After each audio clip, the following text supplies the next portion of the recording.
Assalamualaikum warahmatullahi wabarakatuh. Sebelumnya perkenalkan, nama saya Rahmawati, NIM 2311017, kelas PAI 5A. Baik, di sini saya akan membuat tugas video mata kuliah pengembangan kurikulum, dosen pengampu Ibu Utin, MPD. Baik, di sini saya akan menjawab pertanyaan. Pertanyaan pertama, aspek penekanan kurikulum dalam kurikulum Merdeka adalah pengembangan profil pelajar Pancasila serta literasi numerasi. Menurutmu, mengapa dalam kurikulum Merdeka menekankan pada dua poin tersebut?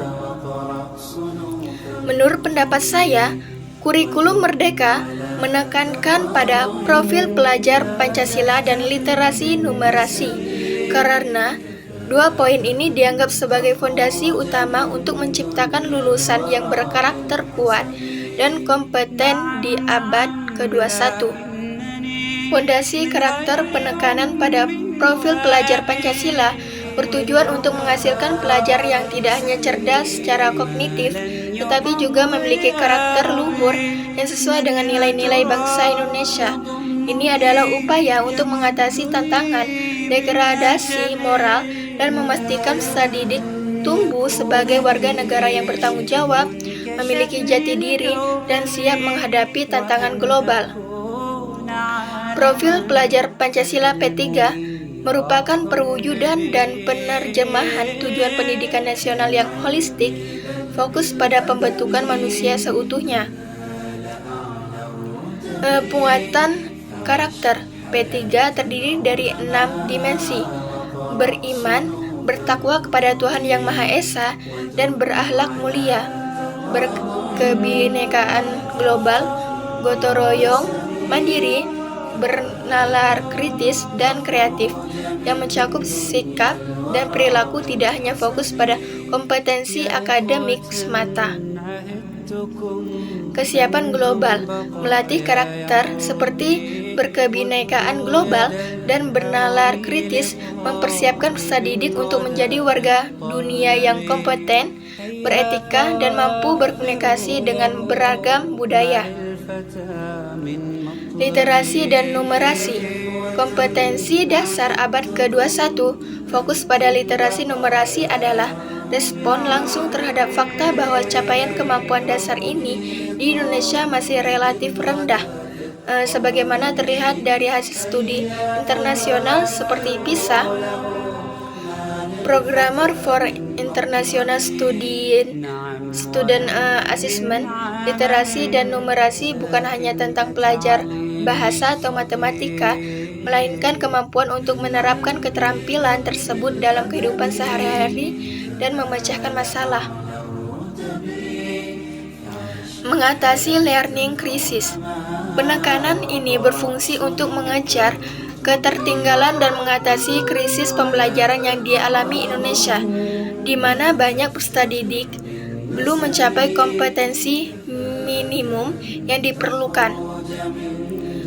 Fondasi belajar, literasi, kemampuan memahami, menggunakan, mengevaluasi, dan merefleksikan berbagai jenis teks, dan numerasi, kemampuan menggunakan konsep, prosedur, fakta, dan alat matematika untuk memecahkan masalah kontekstual adalah kompetensi dasar yang dibutuhkan peserta didik untuk dapat beradaptasi dan belajar sepanjang hayat di semua mata pelajaran. Bernalar kritis dan solutif. Kemampuan literasi numerasi yang kuat sangat erat kaitannya dengan dimensi bernalar kritis dalam P3 karena memungkinkan siswa untuk menganalisis informasi dan memecahkan masalah secara efektif dalam konteks nyata.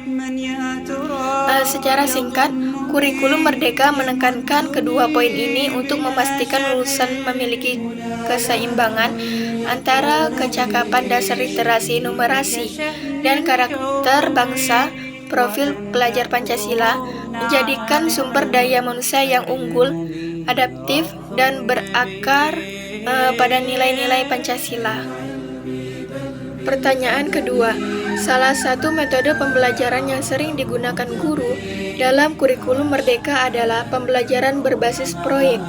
banyak tema yang digunakan untuk pembelajaran berbasis proyek. Berikut 7 kategori tema proyek yang umum dibahas. A. Kesehatan tubuh dan jiwa. B. Teknologi. C. Nasionalisme. D. Sustainability. E. Warisan kebudayaan. F. Entrepreneurship. G. Demokrasi. Anda saat ini adalah seorang calon guru PAI. Jika Anda ditugaskan kepala sekolah atau wakil kepala sekolah bidang kurikulum untuk memilih tema sustainability dengan isu tentang penurunan kuantitas dan kualitas air, di mana isu ini sejalan berdasarkan isu pembangunan berkelanjutan yang dilaporkan oleh Dinas Lingkungan dan Kehutanan Provinsi Kepulauan Bangka Belitung. Pertanyaannya, poin pertama, menurut Anda, materi PAI apa yang cocok untuk memasukkan tema ini? Sebagai calon guru PAI, saya melihat tema sustainability dengan isu penurunan kuantitas dan kualitas air sangat relevan untuk diintegrasikan ke dalam materi PAI, karena ajaran Islam menekankan tanggung jawab manusia sebagai khalifah wakil Allah di bumi untuk menjaga dan melestarikan lingkungan. Berdasarkan laporan Dinas Lingkungan dan Kehutanan Provinsi Kepulauan Bangka Belitung, isu ini mencakup pencemaran, deforestasi, dan eksploitasi berlebihan yang mengancam sumber daya air. Materi PAI yang cocok dapat diambil dari konsep-konsep berikut yang dapat disesuaikan dengan jenjang siswa, misalnya SMP atau SMA, untuk membangun kesadaran etika dan spiritual. Konsep khalifah dan amanah. Materi tentang manusia sebagai khalifah Allah, Quran Surah Al-Baqarah ayat 30, yang bertugas menjaga bumi, termasuk sumber daya air. Ini dapat dikaitkan dengan hadis Nabi Muhammad SAW tentang air sebagai sumber kehidupan yang harus dijaga. Misalnya, hadis tentang tidak membuang air sembarangan. Terus, etika lingkungan dalam Islam. Pembahasan tentang larangan merusak bumi, Quran Surah Al-A'raf ayat 56 dan Quran Surah Al-Ma'idah ayat 32 tentang tidak berbuat kerusakan di muka bumi. Siswa dapat belajar bagaimana pencemaran air melanggar prinsip ini sambil menghubungkan dengan nilai takwa dan tanggung jawab sosial. Hadis dan sunnah tentang konservasi air. Materi praktis seperti hadis tentang wudhu yang hemat air atau sunnah Nabi dalam mengelola sumber daya yang dapat diintegrasikan untuk mendorong perilaku ramah lingkungan seperti penghematan air dan pencegahan pencemaran. Nilai-nilai Pancasila dalam PAI mengaitkan dengan profil pelajar Pancasila seperti gotong royong dan berkebinekaan global melalui diskusi tentang tanggung jawab bersama umat Islam dalam menjaga air sebagai sumber kehidupan bagi semua makhluk. Pertanyaan poin kedua, bagaimana rencana Anda untuk mengimplementasikan pembelajaran yang diintegrasikan dengan tema tersebut menggunakan pembelajaran berbasis proyek? Sebagai calon guru PAI yang ditugaskan oleh kepala sekolah atau wakil kepala sekolah bidang kurikulum, saya akan merancang pembelajaran berbasis proyek atau PBL yang mengintegrasikan tema sustainability tentang penurunan kuantitas dan kualitas air dengan materi PAI.